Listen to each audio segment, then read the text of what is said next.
सही में कुछ शक्तियां उसमें थी। क्या वो जादूगर था जो ये दुनिया को नष्ट करने वाला था?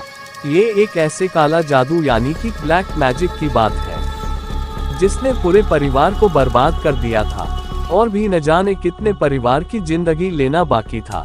नमस्कार दोस्तों, हॉरर 9.0 पर आपका स्वागत है। आज फिर हम एक नई कहानी लेकर आपके सामने उपस्थित हैं। कहानी में आगे बढ़ने से पहले अगर आपके पास भी कोई कहानी यह किस्सा है जो आप हमारे साथ साझा करना चाहते हैं ताकि हम आपकी कहानी हॉरर 9.0 के जरिए लोगों तक पहुंचाएं, तो आप हमें संपर्क कर सकते हैं। और हाँ दोस्तों, वीडियो को अभी तक लाइक नहीं किया है तो वीडियो को एक लाइक कर दे, चैनल को भी सब्सक्राइब कर दो। तो चलिए शुरू करते हैं आज की कहानी। भारत एक ऐसा देश है जहाँ पे आप भरोसा करें या न करें, लेकिन लोग आपको उसके शिकंजे में लेके ही जाते हैं। यहाँ पे किसी की भी कभी भी ना कभी अंधविश्वास के कारण बलि चढ़ जाती है, और इस बात का शिकार बना है मध्य प्रदेश के रहने वाले बृजलाल चोपड़ा। उसका बीमार पुत्र ठीक होता ही नहीं था और परिवार वालों को ऐसा लगता था कि उनके बेटे के ऊपर कोई काली शक्तियां घूम रही है। वो लोग उनके बेटे को एक कबीला के पास लेके गए जहाँ पे काले जादू से कुछ भी कर सकते हैं, लेकिन वहाँ पे जो बना हो सुनकर आपके होश उड़ जाएंगे। कबीला के सरदार का नाम पार्वती था। वहाँ पे उनके साथियों ने ऐसी काले जादू की झाल बिछाई जहाँ से बृजलाल, उनकी पत्नी और उनका 10 साल का बेटा उसमें से बाहर ही नहीं आ पाए।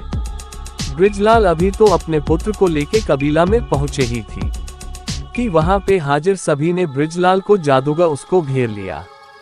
उनका कहना ये था कि बृजलाल एक बहुत बड़ा जादूगर है और उसका मृत्यु ये संसार के लिए बहुत ही आवश्यक है। पार्वती ने अपने कबीला के आदमियों को आदेश दिया कि वो बृजलाल को मार दे। वो लोग ने बृजलाल को घेर लिया और उनके आसपास नृत्य करने लगे। किसी के हाथ में त्रिशूल था तो किसी के हाथ में तेज धार वाली तलवार। उसमें से एक आदमी सामने आया और बृजलाल का हाथ काट दिया। बृजलाल बहुत चीखा, बुम्बरागा किया, वारंवार कहता रहा कि मैं जादूगर नहीं हूँ, लेकिन उनकी चीखें उन लोगों के गाने में और हंसने में दब गई।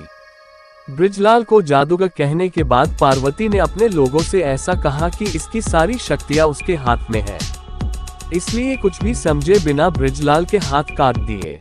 उसके बाद बृजलाल कभी भी किसी के पर हावी ना हो, उसकी सारी शक्तियाँ खत्म हो जाए, इसलिए वो दुष्टों ने बृजलाल को जिंदा जला दिया और देखते ही देखते बृजलाल का शरीर राख में मिल गया। ये सारा खतरनाक दृश्य बृजलाल के 10 साल का बेटा और उनकी पत्नी के सामने हुआ था। वो दोनों ने मदद के लिए चीखे चिल्लाए, लेकिन उन्होंने उसकी एक भी बात नहीं सुनी।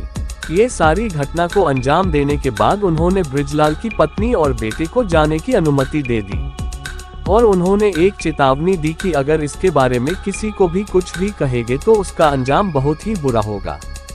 अपने पति की मौत और पूरे परिवार को खत्म होता देख सुषमा पूरी रात पुलिस स्टेशन के चक्कर काटती रही। माँ पुत्र ने सारी बातें पुलिस को बताई कि किस तरीके से वो डाकन ने उनके पति को जिंदा जला दिया। फिलहाल डकनों की पूरी जमात और उनके सरदार पार्वती सहित पुलिस ने सबकी धरपकड़ कर ली और सुनने में आया है कि बहुत जल्द उन लोगों को मौत की सजा होगी।